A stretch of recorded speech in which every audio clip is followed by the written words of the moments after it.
The before and after photos you find online are almost always unfair comparisons in one way or another.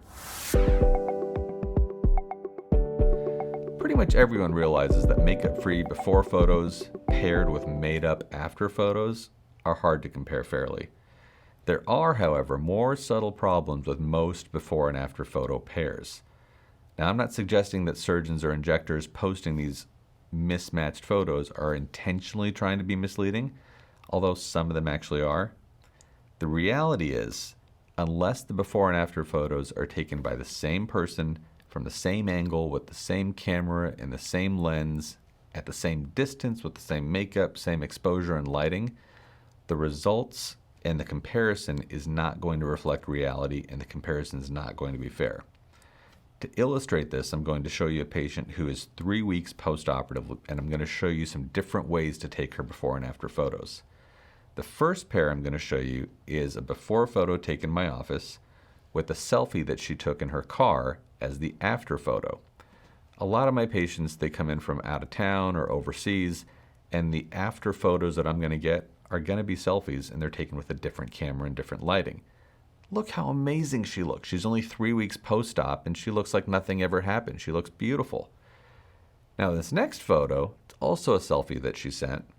This pair still looks pretty good, but it's not quite as amazing. And why is that? Well, she's not smiling anymore, so the mid-face volume looks less and the jawline doesn't look quite as tight. So make sure when you're assessing before and after photos that the head position and facial expression are the same. Now, here comes the tricky part. In this third pair I've put together for you, it really illustrates how much the camera makes a difference. This pair of photos was taken the exact same day as the ones you just saw. The only difference is the after photo wasn't a selfie taken with the wide angle selfie lens on the phone.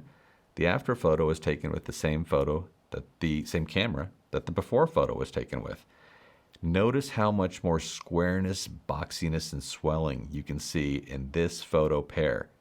She doesn't look nearly as good as the selfie that she just took a couple minutes before this, and it's because this photo doesn't benefit from the selfie lens. It doesn't benefit from the diffuse outdoor softbox car lighting. So this one, pair number 3, not the first two taken with the selfie lens, this is the most fair comparison photo. It's not the one that most surgeons are going to post on Instagram. They're going to post the first couple. You should follow me on Instagram, by the way, at Nyack Plastic Surgery. Even so, the after in this pair has an advantage because she's got makeup on. It's very hard when a patient comes in for their follow-up visit to ask them to remove all their makeup at the middle of the day. So even when I try to be good with my before and after photos, sometimes I have this issue. Now, this last one I'm going to show you is I'm going to take the same patient on the same day and make her look terrible, make her healing look bad, make her recovery look bad. I've done this by taking sunlight and having it come across the surface of her skin, just like when sunlight comes across the pavement at sunset and you can see every little textural thing. I'll call this augmented reality. We're using angles and lighting to highlight the normal irregularities of healing. These all go away, but we can make them look absolutely terrible just in the same way that the original selfies completely hid them.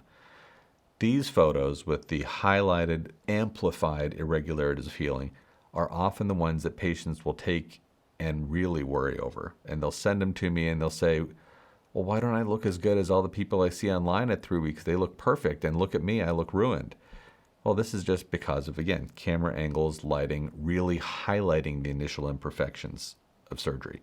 These all go away. They're totally normal. And if you took any of those people you see on Instagram and put them under these harsh lighting conditions, you'd see the exact same thing.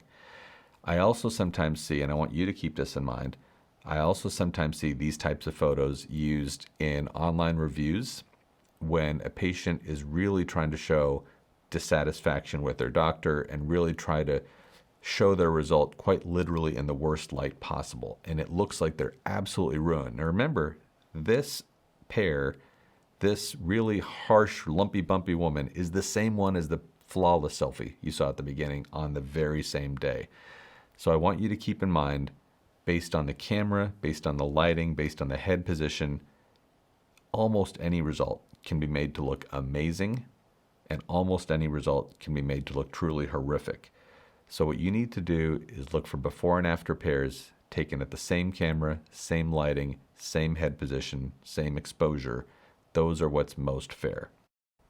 Subtle manipulation of lighting to make subjects look their best isn't new to plastic surgery. Most photographers and videographers know the larger the light source, the softer the shadows. Not even filters are new for plastic surgery manipulation. Back in the golden age of Hollywood, they used to take Vaseline and smear it on the lens to make actresses' skin look smoother. I hope you found this information helpful. If you did, hit that subscribe button and turn on the notification bell icon so you can see my future content.